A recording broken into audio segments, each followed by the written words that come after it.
sat in the pilot's seat of his freighter, the Patience, and watched the endless field of broken metal float past his window, debris, junk, the leftovers of old wars and dead ships. This was his life now. He collected scrap metal and sold it to stations that would buy it. It was not exciting work. It was not important work, but it was honest and it kept him alive. He was 34 years old.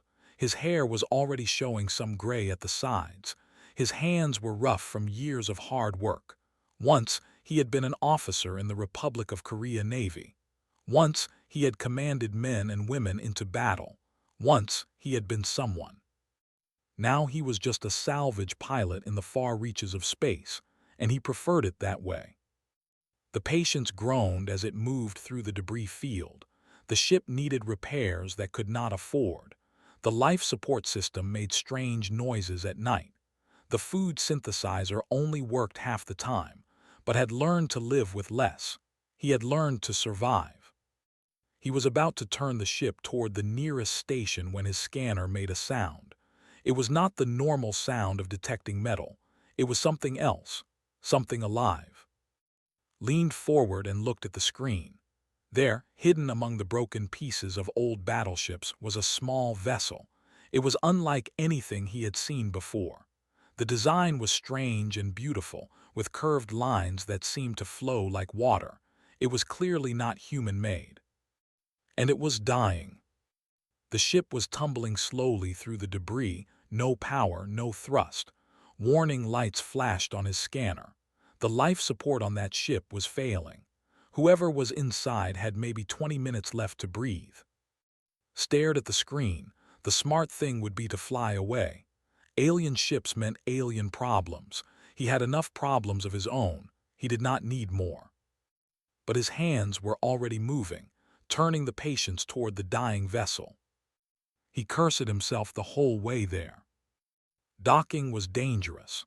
The alien ship was spinning, and any wrong move would smash both vessels into pieces. Had to match the spin perfectly, had to time the connection exactly right. His hands moved over the controls with a skill he had not used in years. The old training came back to him, muscle memory from a life he had tried to forget. The ships connected with a hard thump. The seal held, let out a breath he did not know he was holding. He grabbed his emergency kit and a small pistol and moved to the airlock.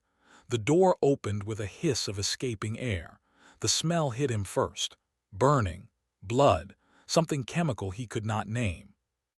The inside of the alien ship was dark, lit only by red emergency lights. Moved carefully, his pistol raised. The floor was smooth and cold under his boots. Strange symbols covered the walls, words in a language he could not read. Then he saw the bodies. 6 of them, tall, thin figures in armor that looked like silver scales. They had weapons in their hands, weapons they had died fighting with. Someone had attacked this ship. Someone had killed the guards. But they had not killed everyone. Heard a sound, soft, weak, like someone trying to breathe through water. He followed the sound to a small room at the back of the ship. The door was half open, broken by weapons fire. Inside, lying on the floor in a pool of strange purple blood, was a young female. She was not human. Her skin was silver blue like moonlight on water. Her hair was pure white, long and tangled with blood. She had 4 fingers on each hand, not 5. And her eyes, half open and looking at nothing, were large and luminous, like the eyes of some deep-sea creature. She was beautiful, she was dying. Put away his pistol and knelt beside her. She was clutching something in her hand, a small data chip that she held like it was more precious than her own life. Her lips moved, trying to say something, but his translator could not understand her language. Just sounds, just noise. Then her eyes focused on him, on his face, on the fact that he was human. Fear, he saw fear in those alien eyes. She tried to move away from him, but she was too weak. She could only lie there and watch him with terror. "Hey," said softly, he held up his empty hands. "I am not going to hurt you, I am here to help." She did not understand his words, but maybe she understood his voice. Slowly, the fear in her eyes became something else. Confusion, hope, exhaustion. Her eyes closed, her body went limp, but she was still breathing. Worked quickly. He picked her up, careful not to hurt her wounds. She weighed almost nothing, like her bones were hollow. He carried her back through the ship, past the dead guards, through the airlock and into the patients. He laid her down on his own bed, the only bed on the ship. Her blood stained his sheets purple. He did not care. He grabbed his medical kit and started to work. He was not a doctor. He had basic training, nothing more. And her body was not human. He did not know where her organs were. He did not know if human medicine would help her or kill her. But he had to try. For 3 hours he worked on her. He cleaned her wounds. He stopped the bleeding. He gave her fluids and hoped they would not poison her. He wrapped her injuries in bandages and prayed to whatever gods might be listening. At some point, her breathing became easier. The strange device on his medical scanner showed her vital signs becoming stable. She was not going to die. At least, not today. Sat back in his chair and looked at her. This alien female, this stranger from the stars. Who was she? Why had someone tried to kill her? What was on that data chip she held so tightly? He did not know. He could not know. He had no idea that he had just rescued Princess, third daughter of the Sovereign, ruler of over 200 star systems. He did not know that the most powerful beings in the galaxy would soon be searching for her. He did not know that his life was about to change forever. All he knew was that someone had tried to kill this girl. Someone had killed 6 guards to get to her. Someone had left her to die alone in the cold dark of space. And he was not going to let them finish what they started. He sat there in his chair, watching her breathe, watching her live. The patients drifted through the debris field, carrying 2 damaged souls through the endless night. Outside, the stars burned cold and far away. The universe did not care about 1 human and 1 dying princess. The universe was vast and empty and cruel. But had learned something in his years of pain and loss. He had learned that the universe does not have to care. People care. Individual people making individual choices, deciding to help when they could walk away. He had walked away once before. He had lost everything because of it. He would not walk away again. The alien girl slept on, dreaming whatever dreams her kind dreamed, and sat and watched over her, a guardian she never asked for, a protector she never expected. This was how it began, not with grand plans or noble speeches, just a tired man in a broken ship, choosing to save a stranger because it was the right thing to do. Sometimes that is how the biggest stories start. Was making food when it happened. One moment the alien girl was sleeping quietly. The next moment she was on her feet, her eyes wild with terror, and something invisible was crushing his chest. He could not breathe. He could not move. It felt like a giant hand was squeezing his lungs, pressing the air out of him. He fell to his knees, gasping, black spots dancing in his vision. The girl was doing this. Somehow, with her mind, she was killing him. He managed to raise one hand. He could not speak, could not beg for mercy. All he could do was look at her with eyes that were begging her to stop. She stopped. The pressure vanished, collapsed to the floor, coughing and gasping, pulling air into his burning lungs. The girl stood there, shaking, her hands raised like weapons, staring at him. "Who are you?" she demanded. Her translator had adapted. She spoke his language now, but with a strange accent, like she was singing the words. "Where am I? Where are my guards?" "Dead," managed to say between coughs. "Your guards are dead. Someone attacked your ship. I found you. I saved you." The girl's face changed. The fear became grief. She lowered her hands and wrapped her arms around herself, like she was trying to hold herself together. She whispered, "Collies, all of them. All of them, I am sorry." She stood there for a long moment, silent, still. Then her legs gave out and she sat down hard on the floor. Tears ran down her silver-blue cheeks, leaving trails like raindrops on glass. slowly got to his feet. His chest still hurt, he would have bruises tomorrow, but he did not feel angry, he understood. She had woken up in a strange place with a strange creature. Of course she had been afraid. Of course she had defended herself. "My name is," he said softly. "I am human. This is my ship. We are in the debris field near 442B. No one knows you are here. You are safe." She looked up at him. Her eyes were so strange, so beautiful, like pools of liquid light. "Why?" she asked. "Why did you save me?" It was such a simple question, and the answer was so simple too. "Because you needed saving." They stared at each other for a long moment. Then she nodded, just once, like she had made a decision. "My name is," she said. I was, a princess of the Empire." Blinked. He had heard of the everyone had. They ruled over 200 star systems. They were one of the most powerful civilizations in the galaxy. And this girl, this wounded stranger on his ship, was their princess. "Well," he said after a moment, "that explains why someone wanted to kill you." She laughed. It was a broken sound, half sob and half genuine amusement. "Yes, I suppose it does." The weeks that followed were strange and difficult and wonderful. Took to his hidden outpost, a small base he had built on a dead moon far from any shipping lanes. It was not much, just a few rooms carved into the rock, some equipment and enough supplies to last for months. But it was safe. No one knew about it.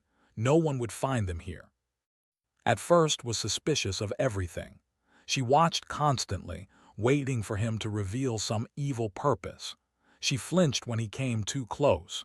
She ate the food he gave her like she expected it to be poison. But slowly, day by day, she began to trust him. Did not push. He gave her space. He let her heal at her own pace. He answered her questions honestly, even when the answers were painful.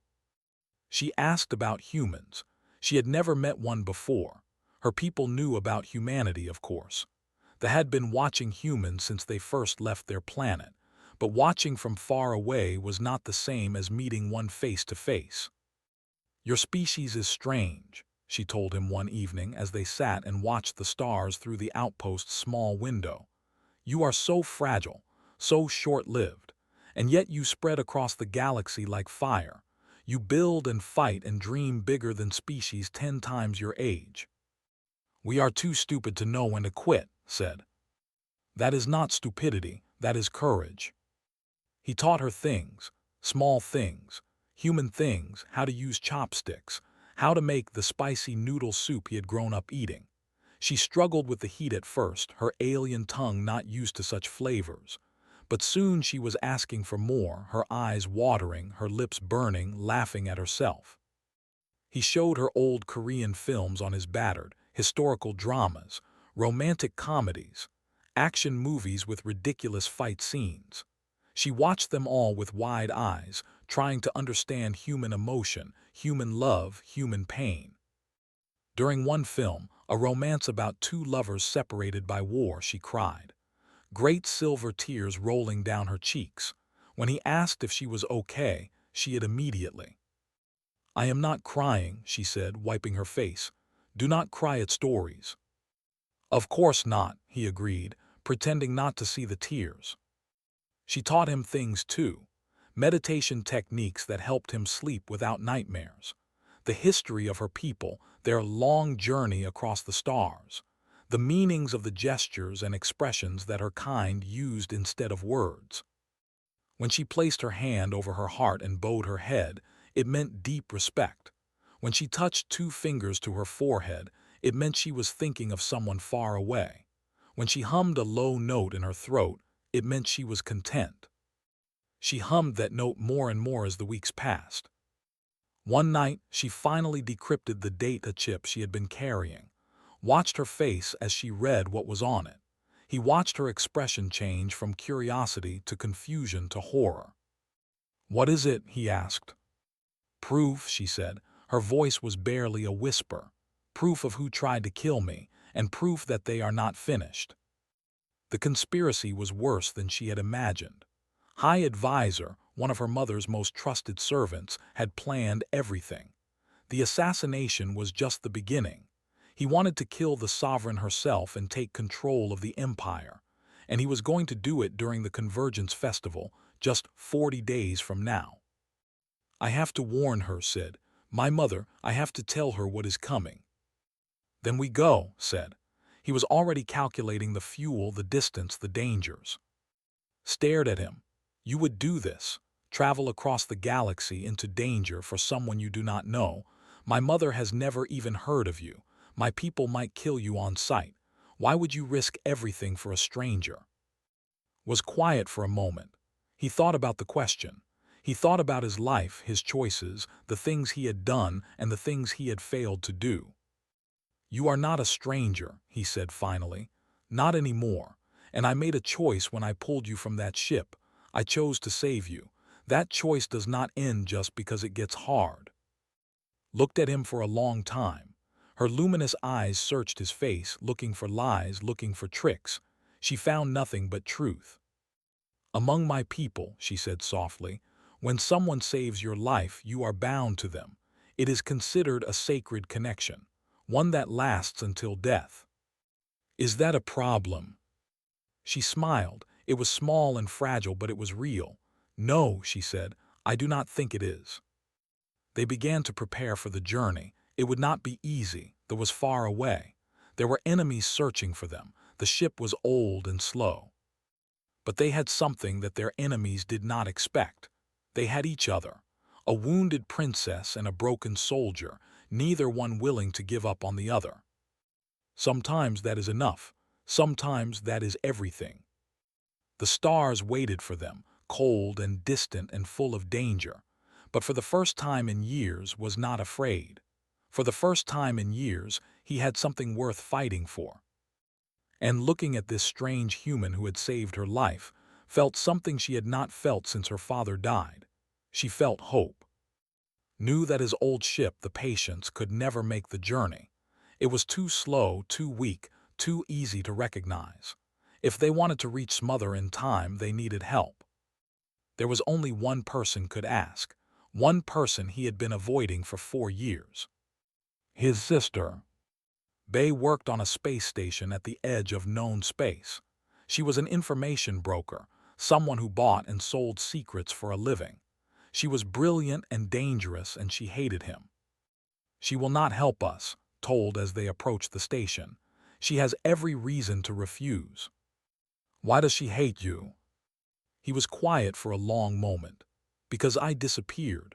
4 years ago, after everything happened, I left without saying goodbye. I was too ashamed to face her, so I ran, and I never looked back.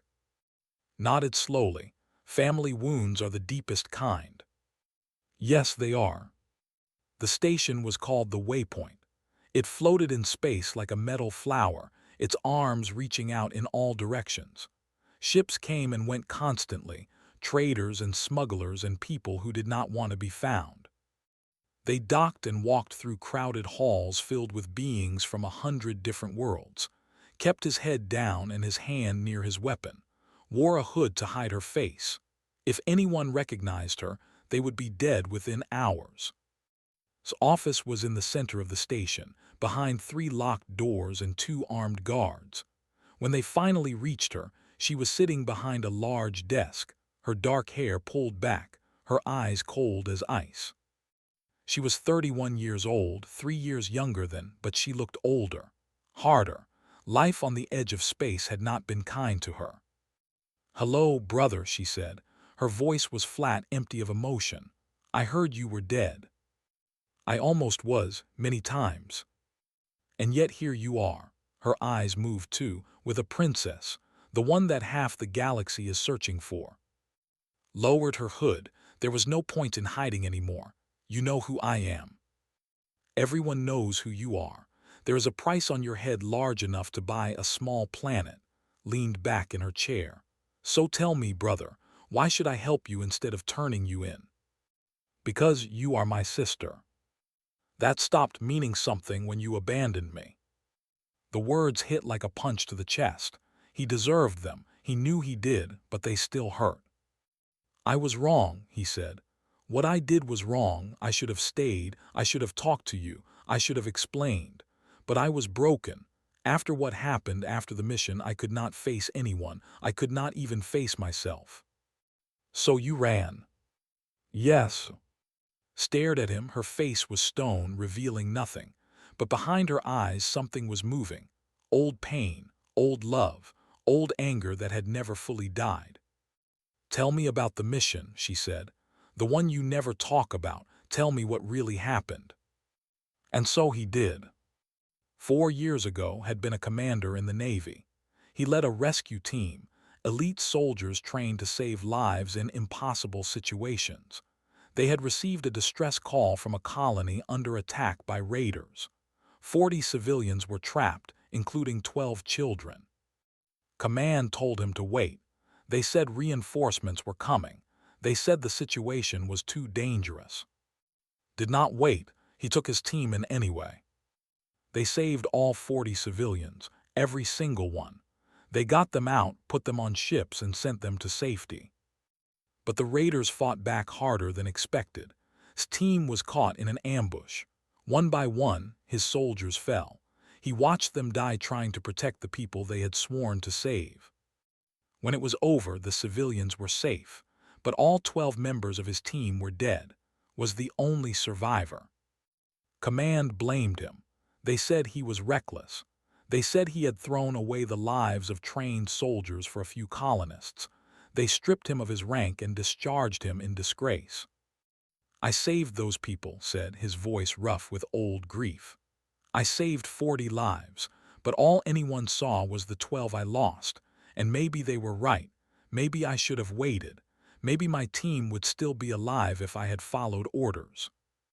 They would be alive, said quietly, and 40 civilians would be dead, including 12 children. Yes. So you made a choice. You chose to save the many at the cost of the few. It does not feel that way. It feels like I killed my friends. The room was silent. Watched them both, her heart aching for this man who carried so much pain. She understood now why he had saved her. He was still trying to make up for the lives he could not save. He was still trying to prove that his choices mattered. Finally stood up. She walked around her desk and stopped in front of her brother. For a long moment she just looked at him. Then she pulled him into a hug. You are an idiot, she said into his shoulder. A stupid, noble, self-destructive idiot. I know. I am still angry at you. I know that too. But you are my brother, and I do not want you to die. She pulled back and looked at either of you. Gave them everything they needed. A faster ship, sleek and black, and equipped with weapons that were definitely not legal. Forged transit papers that would get them through checkpoints. Information about the enemies hunting them. The news was worse than they had feared. The conspiracy is not just explained. Human corporations are involved. They want war between our species. They think they can profit from the chaos. They have been feeding advisor resources and support for years. How do you know this? Asked. Because they tried to hire me to find you. I told them no, smiled coldly. They were not happy about that. The new ship was called the Shadow. It cut through space like a knife, fast and silent. They had 30 days to reach It would be close, but it was possible. On the 5th day of the journey, they were ambushed. 3 hunter ships appeared from nowhere, jumping out of faster-than-light travel right on top of them. They were professional killers, hired by to finish what he had started. Flew like a man possessed. He threw the Shadow through maneuvers that should have torn the ship apart. He ducked and weaved through asteroid fields. He used every trick he had learned in 20 years of service. But it was not enough. The hunters were too many, too skilled. They were being surrounded. Get to the escape pod, he told. I will hold them off as long as I can. No. Please, you have to survive. You have to warn your mother. I said no. Her eyes were blazing. I am not leaving you to die. I did not watch my guards die for me just to watch you do the same thing. She stood up, she closed her eyes, and she reached out with her mind. had seen her use her powers before, small things, moving objects, sensing emotions. But this was different. This was raw, terrifying power. The air around her seemed to vibrate. Her white hair floated around her head like she was underwater. One of the hunter ships stopped firing. Its lights flickered. Then it began to shake. "What are you doing?" "What I have to." The hunter ship tore apart. Metal screamed. The hull cracked and split like an eggshell. In seconds, the entire vessel was reduced to floating debris. The other two hunters retreated, shocked by what they had witnessed. Collapsed. Caught her before she hit the floor. She was barely conscious, her breathing shallow, her pulse weak. She had pushed herself too far. She had nearly killed herself to save them. "You fool," he whispered, holding her close. "You beautiful fool." They escaped. The remaining hunters did not follow, but did not wake up for 3 days. Sat beside her the entire time. He did not sleep. He did not eat. He just watched her breathe, watched her fight to stay alive, and made himself a promise. He would get her home, no matter what it cost him. He would stand before the sovereign herself and make sure everyone knew the truth. This girl had saved his life. Now he was going to save hers. Outside the window, the stars burned on, and somewhere ahead, waiting in the darkness, that was getting closer. 25 days left. They were going to make it. They had to. That was called Prime, and it was the most beautiful planet had ever seen. From orbit, it looked like a jewel. Blue oceans stretched across its surface, broken by continents of silver and green. Cities rose from the land like crystal flowers, their towers reaching toward the sky. Ships moved in careful patterns, carrying traders and diplomats from 100 different worlds. And at the center of everything, surrounded by rings of light, stood the palace of the sovereign. It was a building so vast, so magnificent, that it seemed more like a mountain than something made by hands. It had stood for 10,000 years, home to the rulers of the empire. Somewhere inside, Smother was preparing for the Convergence Festival, and somewhere in the shadows, Advisor was preparing to kill her. They had 3 days. "We cannot just walk in," said. They were hiding on a small moon, watching the planet through the shadows. "The palace is sealed for the festival. Even members of the royal family need special permission to enter." "And you are officially dead," added. "If anyone sees you, will know immediately." "Yes, we need help. We need someone inside the court who can be trusted." There was only one person could think of. Lord, an elderly noble who had served her father before his death. He was old and quiet, easy to ignore. But he was also loyal, and he had eyes and ears everywhere. Making contact was dangerous. Every message could be traced. Every meeting could be a trap, but they had no choice. Sent a coded signal using a frequency that only would recognize. Then they waited. 2 hours later, a small ship approached their hiding place. Inside was Lord himself, alone, his ancient face lined with worry and hope. When he saw, he fell to his knees. "Princess, you are alive. I prayed to the old gods, but I did not dare to believe." "Get up, old friend," helped him to his feet. "We have much to discuss and little time."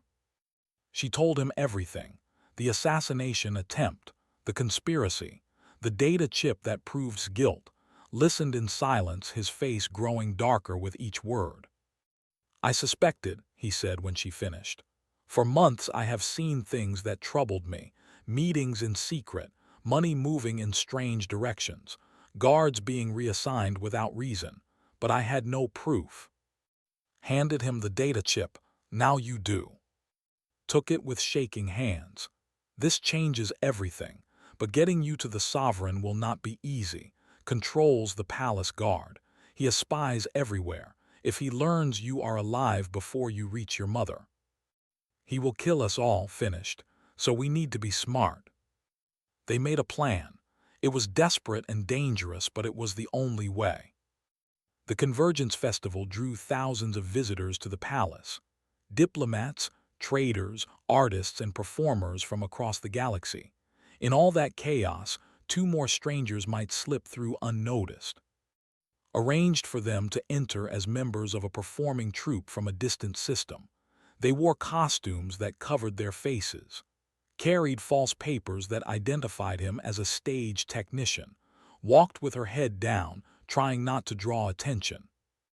The palace was even more magnificent inside than out. Hallways stretched for miles, decorated with art that was older than human civilization.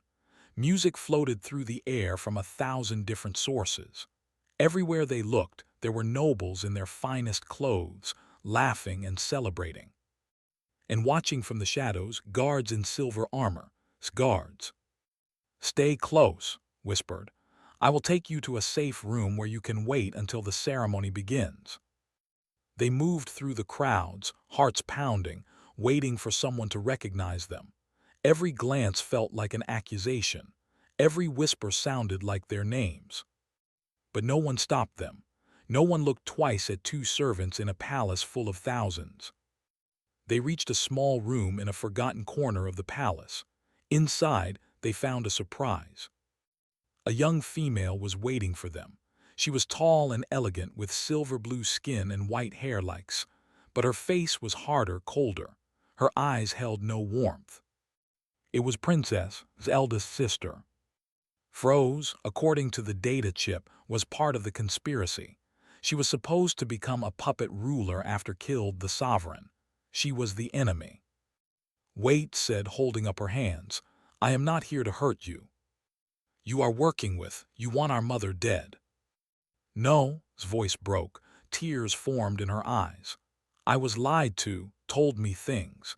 He said mother was planning to give the throne to you. He said she was going to exile me, throw me away like garbage. He said the only way to protect myself was to support his plan." "And you believed him?" "I was afraid, I was angry, I was not thinking clearly." Fell to her knees just as had. "But when I heard you were alive, I knew something was wrong, was too upset. He ordered every hunter in the sector to find you. If his cause was just, why would he fear a dead princess returning?" Looked at her sister for a long moment. She thought about all the years they had spent fighting each other, all the jealousy and competition and cold words. She thought about how easy it would be to walk away, to let suffer the consequences of her choices. But she also thought about what had taught her, about forgiveness, about second chances, about the power of choosing to save someone instead of condemning them. She reached out her hand. "Show me that you mean it, help me save our mother." Took her hand. "I will, I swear it." Together, the three of them made a new plan. Knew the palace better than anyone. She knew the secret passages that guards did not watch. She knew exactly how to reach the sovereign's private chambers. But there was a problem, was paranoid. He had guards watching every approach to the sovereign. The only way to create an opening was to give him something else to focus on. A distraction. Spoke up, "I will be the distraction." Spun to face him, "What?" "I will surrender myself to the palace guards. I will tell them I am an assassin with information about a plot against the sovereign. They will take me too. He will be so focused on me that he will not notice you slipping past. They will kill you." Maybe, shrugged like he was discussing the weather. "Probably, but it is the only way." "I forbid it. I am a princess of the empire, and I forbid you to sacrifice yourself for me." "You are not my princess," smiled, gentle and sad. "You are my friend, and I chose to save you when I pulled you from that ship. That choice does not end just because it gets hard. I said that to you once. I meant it." His eyes filled with tears. She wanted to scream at him. She wanted to shake him. She wanted to make him understand that he could not leave her, not now, not after everything they had been through. "You matter to me," she said. The words came out before she could stop them. In culture, such a direct statement of attachment was deeply intimate. It was something you said to family, to a mate, not to a stranger from another species. But was not a stranger, not anymore. He was quiet for a long moment. Then he placed his hand over his heart and bowed his head, the gesture of deep respect that she had taught him weeks ago. "You matter to me too," he said. "That is why I have to do this, and that is why you have to let me." He stepped closer. He reached out and touched her face, wiping away a tear with his rough human fingers. "I will try very hard not to die," he said. "I promise." Then he turned and walked out of the room, heading toward the guards, heading toward almost certain death. Watched him go. Her heart was breaking, but she knew what she had to do. She had a mother to save, and after that she was going to save the man who had saved her. No matter what it took, he walked up to them with his hands raised, telling them he had information about a plot against the sovereign. They did not believe him at first. Why would a human know anything about politics? But when he mentioned his name, their eyes went wide. Within minutes, he was being dragged through the palace toward the High Advisor's private chambers. The room they brought him to was dark and cold. Was waiting there, sitting behind a desk made of black stone. He was tall with sharp features and eyes like chips of ice. He looked at the way a man might look at an insect. "The human who ruined everything," said softly. "I have been looking for you. Here I am." "Where is the princess?" "Dead. She died on the journey here. I came alone to tell you that your plan has failed." Smiled. It was not a pleasant expression. "You are lying. I can always tell when someone is lying. It is a gift." He stood up and walked toward slowly like a predator approaching prey. "You know where she is, and you are going to tell me." What followed was torture. Was skilled at causing pain. He had devices that sent fire through nerves. He had drugs that made every touch feel like broken glass. He had methods that left no marks but shattered the mind. Screamed, he could not help it. No human could endure such pain in silence. But through it all, through every moment of agony, he kept his mouth shut. He did not tell them where was. He did not tell them about the plan. Hours passed, or maybe days, lost track of time. All he knew was pain, endless and overwhelming. His body was broken in dozens of places.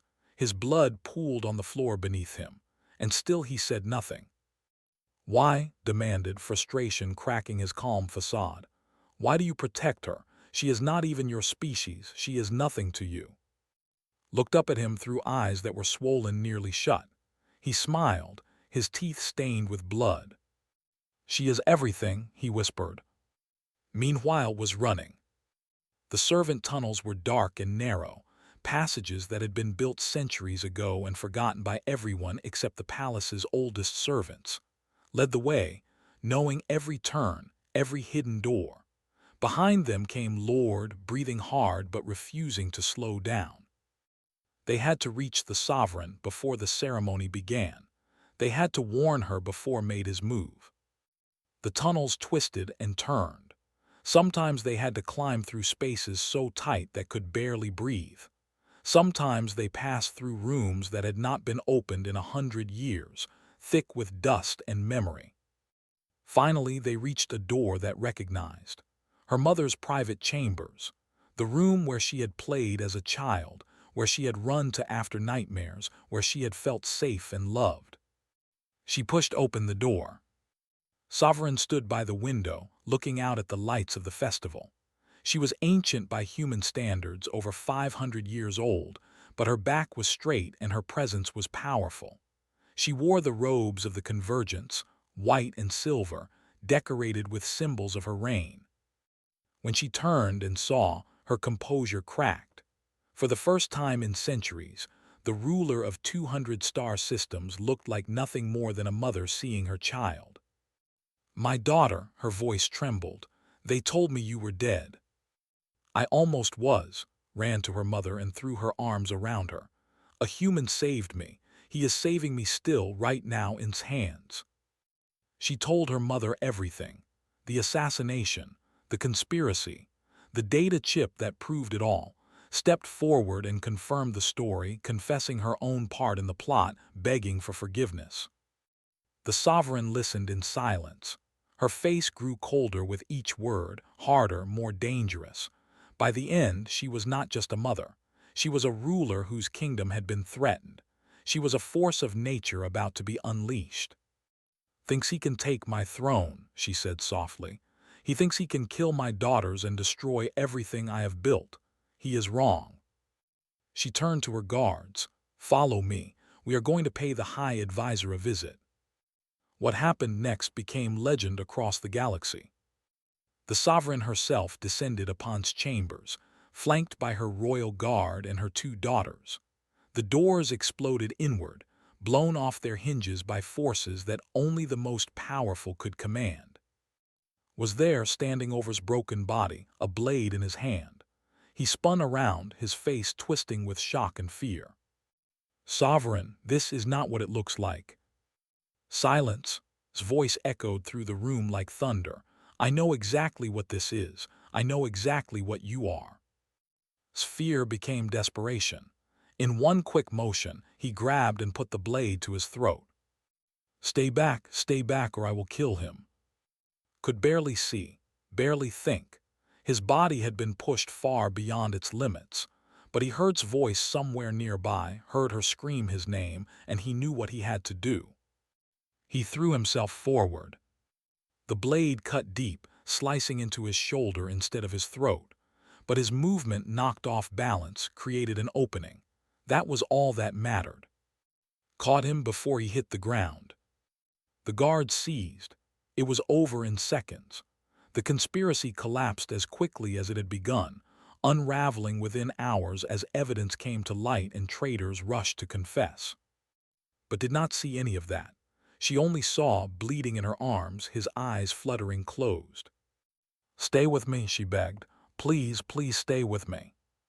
He smiled weakly. "Told you I would try." "You are terrible at trying." "Yes, I know." He passed out. When woke, he was in a bed softer than anything he had ever touched. The room around him was bright and clean, filled with medical equipment that hummed softly. And beside him, her hand holding his, was. She had not left in 3 days. "You are awake," she said. Relief flooded her voice. "The doctors said you would be fine, but I was worried." "How long?" 3 days. You almost died twice." She squeezed his hand. "If you ever do something that's stupid again, I will kill you myself." "Noted." The door opened, and the sovereign entered. She was as magnificent as before, every inch the ruler of an empire. She approached the bed and looked down at with an expression that was hard to read. Then she did something she had not done in over a century. She bowed to him. "You returned my daughter to me," she said. "You endured torture and nearly died to protect her. There is no gift I can offer that would be equal to what you have given me, but I will try. Name your reward, wealth, territory, a title among my people, anything." She looked back at him. Something passed between them, unspoken but understood.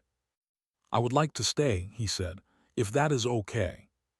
"Just stay." Squeezed his hand again. "He will stay with me, mother, if you will allow it." The sovereign studied them both for a long moment. Her ancient eyes saw everything. The connection between them, the bond that had formed in fire and blood, the love that neither of them had expected but both of them had found. Then, for the first time in decades, she smiled. "I suspected as much." She turned to leave, then paused at the door. "He saved you and you saved him. This seems balanced." In the months that followed, learned customs. He angered traditionalists who thought a human had no place in the court. He made friends with young nobles who found him fascinating. He became something that had never existed before, a human with standing in the empire. He never became royalty. He did not want that, but he became something perhaps more important. He became family. 1 year after the confrontation, was introducing to visiting dignitaries. A curious ambassador asked why a princess of the wood bind herself to a single human. Smiled. It was a very human expression, one she had learned from watching old Korean films with a man who had saved her life. "He saved me," she said simply, And I saved him. Sometimes that is enough. Squeezed her hand. It was. The stars burned on, cold and distant and eternal. But in a palace on Prime, two souls who should never have met had found each other. A broken soldier and a wounded princess, healing together, building something new. The universe was vast and cruel and uncaring, but that did not matter. What mattered was this: a choice made in the darkness. A stranger saved when walking away would have been easier. A love that grew from pain and blossomed into something beautiful. What mattered was the simple truth that spoke to her mother on the day she came home. He saved me, Mom. And he had, in every way that counted. This was their story. This was their ending. Not an ending of death or defeat, but an ending of beginning, of hope, of two people choosing each other again and again forever. Sometimes that is the best kind of story there is.